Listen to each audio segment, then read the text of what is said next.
미래를 위한 세 번째 협업 과제는 전 세계적으로 심각해지고 있는 기후위기에 대한 효과적인 대응입니다.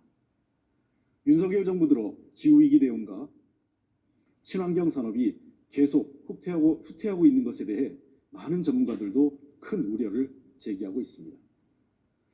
지난해 대한민국 기후변화 대응 순위는 67개국 가운데 64위입니다.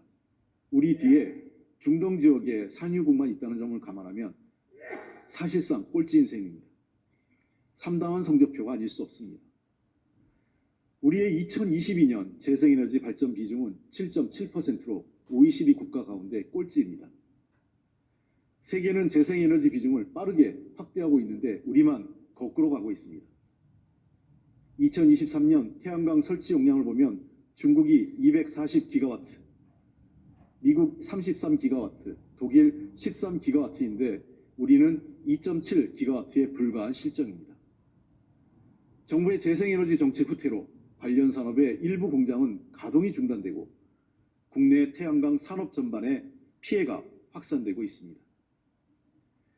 재생에너지, 친환경 산업을 정쟁거리로 전락시킨 이유는 여전히 의문입니다.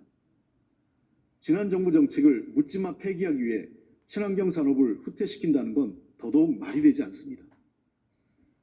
제28차 UN 기후변화협약 당사국 총회는 최초로 탈화석 연료로 전환하자는 결정문을 채택했습니다. 2030년까지 재생에너지 발전 설비 용량을 3배 늘려야 한다는 구체적인 목표까지 제시하였습니다. 재생에너지 산업에서 뒷걸음질 치던 윤석열 정부와 국내 경제의 발등에 불이 떨어진 것입니다. 이제 대한민국은 경제 선진국으로서 국제적 규범을 준수해야 할 뿐 아니라 재생에너지 확대에 보다 신속하고 체계적으로 대응해야 합니다. 또한 관련 산업 활성화로 새로운 경제 발전의 토대를 만들어야 합니다. 이를 위해 먼저 제11차 전력수급 기본계획을 수립할 때 기존 계획보다 재생에너지를 3배 이상 확대해야 합니다. 2030년 재생에너지 발전설비 용량은 2023년 대비 3배가 되는 최소 89,206메가와트가 되어야 하고 아리백 등 재생에너지 수요 증가를 고려하면 발전 비중은 30.7%가 되어야 한다는 연구 결과도 있습니다.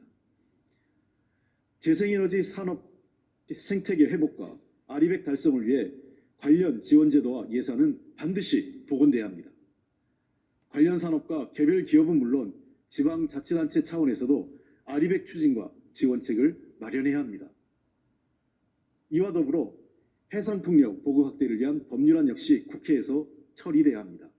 이미 국회 산업통상자원 중소벤처기업위원회에서 논의 중이니 여야가 대한민국 미래산업을 위해 조속히 처리하길 기대합니다. 이에 대한 국민의힘의 답변을 기다리겠습니다. 당장 서로가 가능한 것부터 협업의 정치를 시작합시다.